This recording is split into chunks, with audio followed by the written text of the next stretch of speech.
God bless. Good day, dear friends. We're going to get right into it slightly later than usual, but had a lot of stuff go down, but thankfully slightly later than usual. Oh, there we go. Audio is good. Yes, sir. Yes, sir. My voice is coming back. So, Wednesday, this is going to be verse 21 of 14. Sorry, of 13. And I think I made a mistake on the Bible verse, so I apologize. But here we go. 21 of 13.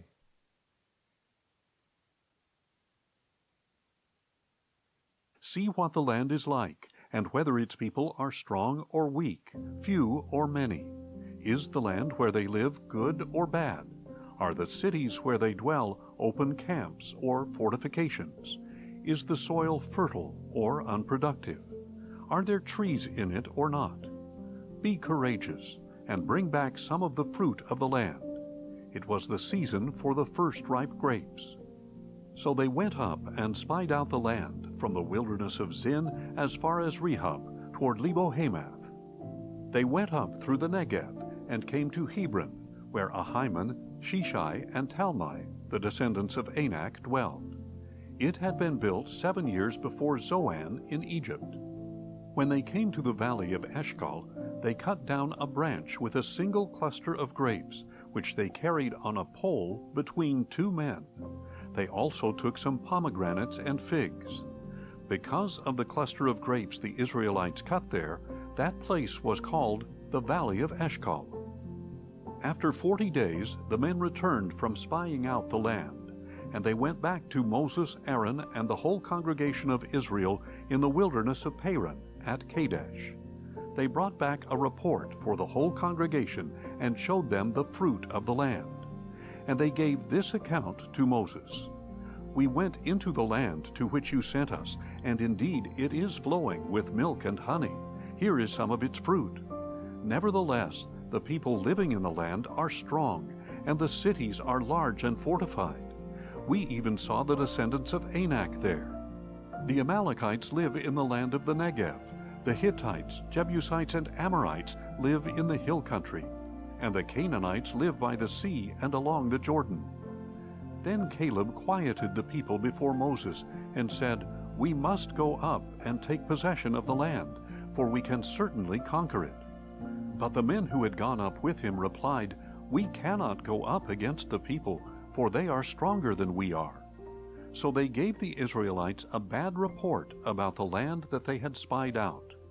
The land we explored devours its inhabitants, and all the people we saw there are great in stature. We even saw the Nephilim there, the descendants of Anak that come from the Nephilim. We seemed like grasshoppers in our own sight, and we must have seemed the same to them. Then the whole congregation lifted up their voices and cried out, and that night the people wept. All the Israelites grumbled against Moses and Aaron, and the whole congregation said to them, If only we had died in the land of Egypt, or if only we had died in this wilderness. Why is the Lord bringing us into this land to fall by the sword? Our wives and children will become plunder. Would it not be better for us to go back to Egypt? So they said to one another, Let us appoint a leader and return to Egypt. Then Moses and Aaron fell face down before the whole assembly of the congregation of Israel. Joshua son of Nun and Caleb son of Jephunneh, who were among those who had spied out the land, tore their clothes and said to the whole congregation of Israel, The land we passed through and explored is an exceedingly good land. If the Lord delights in us, He will bring us into this land, a land flowing with milk and honey, and He will give it to us. Only do not rebel against the Lord, and do not be afraid of the people of the land, for they will be like bread for us. Their protection has been removed, and the Lord is with us. Do not be afraid of them. But the whole congregation threatened to stone Joshua and Caleb. Then the glory of the Lord appeared to all the Israelites at the tent of meeting. And the Lord said to Moses, How long will this people treat me with contempt? How long will they refuse to believe in me, despite all the signs I have performed among them? I will strike them with a plague and destroy them, and I will make you into a nation greater and mightier than they are." But Moses said to the Lord, "The Egyptians will hear of it, for by your strength you brought this people from among them, and they will tell it to the inhabitants of this land. They have already heard that you, O Lord, are in the midst of this people, that you, O Lord, have been seen face to face, that your cloud stands over them, and that you go before them in a pillar of cloud by day and a pillar of fire by night. If you kill this people as one man, the nations who have heard of your fame will say, 'Because the Lord was unable to bring this people into the land he swore to give them, he has slaughtered them in the wilderness.' So now I pray, may the power of my Lord be magnified, just as you have declared. The Lord is slow to anger and abounding in loving devotion, forgiving iniquity and transgression. Yet he will by no means leave the guilty unpunished. He will visit the iniquity of the fathers upon their children to the third and fourth generation.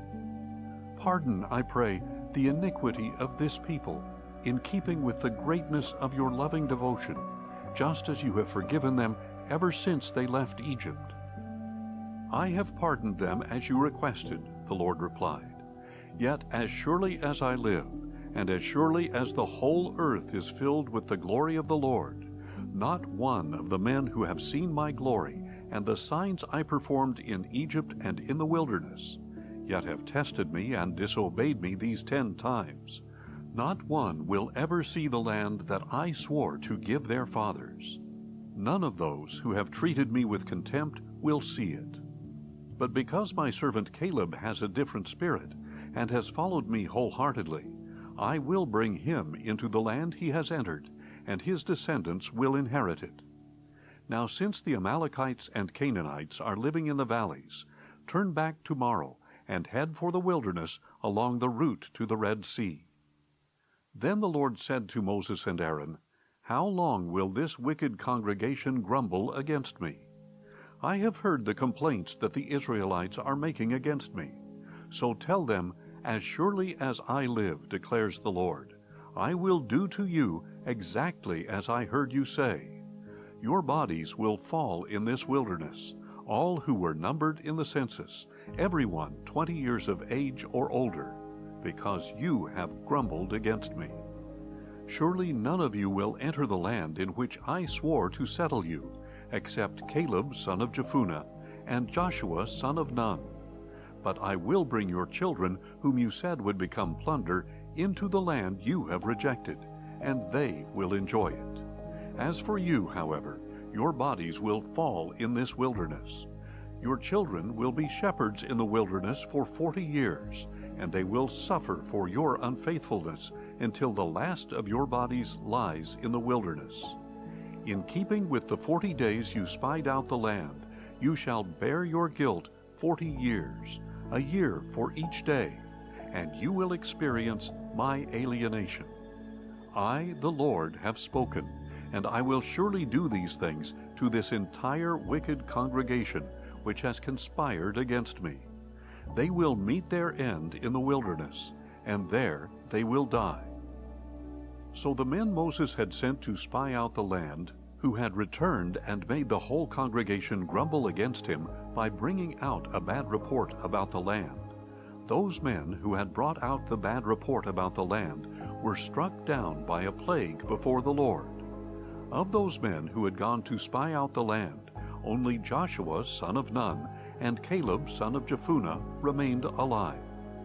And when Moses relayed these words to all the Israelites, the people mourned bitterly.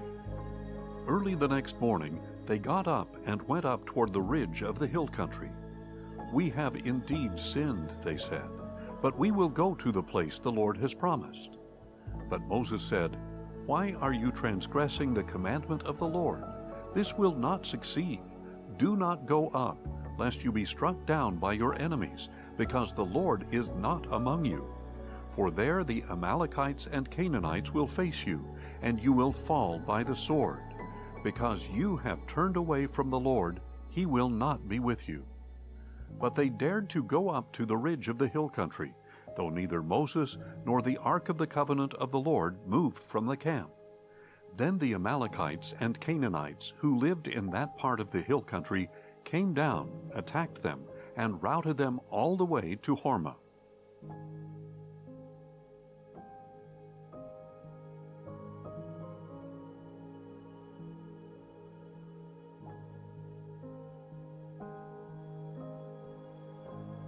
Then the Lord said to Moses, "Speak to the Israelites, and tell them, after you enter the land that I am giving you as a home, and you present an offering made by fire to the Lord from the herd or flock, to produce a pleasing aroma to the Lord, either a burnt offering or a sacrifice, for a special vow or free will offering or appointed feast.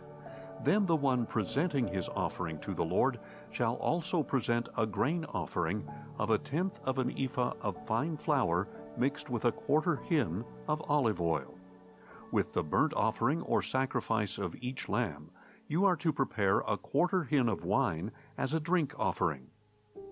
With a ram, you are to prepare a grain offering of 2/10 of an ephah of fine flour mixed with 1/3 of a hin of olive oil, and 1/3 of a hin of wine as a drink offering, a pleasing aroma to the Lord.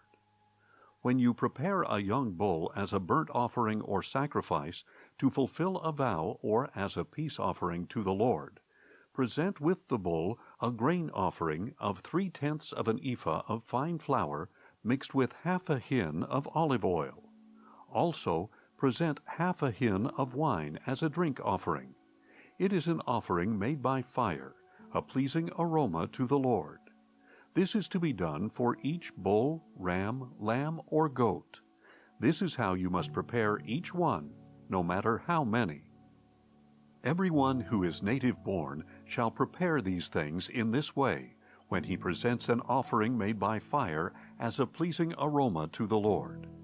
And for the generations to come, if a foreigner residing with you or someone else among you wants to prepare an offering made by fire as a pleasing aroma to the Lord, he is to do exactly as you do.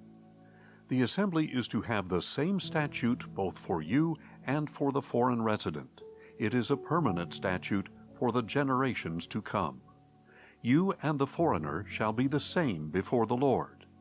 The same law and the same ordinance will apply both to you and to the foreigner residing with you. Then the Lord said to Moses, "Speak to the Israelites and tell them, when you enter the land to which I am bringing you, and you eat the food of the land, you shall lift up an offering to the Lord. From the first of your dough you are to lift up a cake as a contribution. Offer it just like an offering from the threshing floor. Throughout your generations you are to give the Lord an offering from the first of your dough." Now if you stray unintentionally and do not obey all these commandments that the Lord has spoken to Moses, all that the Lord has commanded you through Moses from the day the Lord gave them, and continuing through the generations to come, and if it was done unintentionally without the knowledge of the congregation, then the whole congregation is to prepare one young bull as a burnt offering, a pleasing aroma to the Lord, with its grain offering and drink offering according to the regulation, and one male goat as a sin offering. The priest is to make atonement for the whole congregation of Israel, so that they may be forgiven. For the sin was unintentional, and they have brought to the Lord an offering made by fire and a sin offering, presented before the Lord for their unintentional sin. Then the whole congregation of Israel and the foreigners residing among them will be forgiven, since it happened to all the people unintentionally. Also, if one person sins unintentionally, he is to present a year-old female goat as a sin offering, and the priest shall make atonement before the Lord on behalf of the person who erred by sinning unintentionally. And when atonement has been made for him, he will be forgiven. You shall have the same law for the one who acts in error, whether he is a native-born Israelite or a foreigner residing among you. But the person who sins defiantly, whether a native or foreigner, blasphemes the Lord. That person shall be cut off from among his people. he shall certainly be cut off, because he has despised the word of the Lord and broken his commandment. His guilt remains on him. While the Israelites were in the wilderness, a man was found gathering wood on the Sabbath day. Those who found the man gathering wood brought him to Moses, Aaron, and the whole congregation. And because it had not been declared what should be done to him, they placed him in custody. And the Lord said to Moses, "The man must surely be put to death. The whole congregation is to stone him outside the camp." So the whole congregation took the man outside the camp and stoned him to death, as the Lord had commanded Moses. Later the Lord said to Moses, "Speak to the Israelites, and tell them that throughout the generations to come they are to make for themselves tassels for the corners of their garments, with a blue cord on each tassel. These will serve as tassels for you to look at, so that you may remember all the commandments of the Lord, that you may obey them, and not prostitute yourselves by following your own heart and your own eyes. Then you will remember and obey all my commandments, and you will be holy to your God. I am the Lord your..." All right, it's acting up again, friends, but we're done with that. So just finished up with 13, and we're digging deep into 14. It's a little moderately big size, nothing too huge. Now, what stood out here was, we go into it real quick. Okay, we have the reports of the spies. Joshua and Caleb step out as the badasses. Yeah, the Israelites complain. Oh, Moses, God bless this man, the humble man, constantly interceding. Yet, unfortunately, we have a warning from Moses as well. He gets upset and angry, disobeys God, and does not see the promised land because of it. Not to say that he wasn't blessed, but he did make a mistake. This story of the wilderness is a constant reminder. Humility, forgiveness, that we need to constantly have. We can't forget that, friends. We cannot forget that. Someone as humble as Moses, still made the error of disobeying God. Someone as wise as Solomon still made the mistake of drifting away from God. It's not to make it hopeless. Constant warning. Be ever vigilant. There you are, my dear friends. That's why we always pray the same thing every day.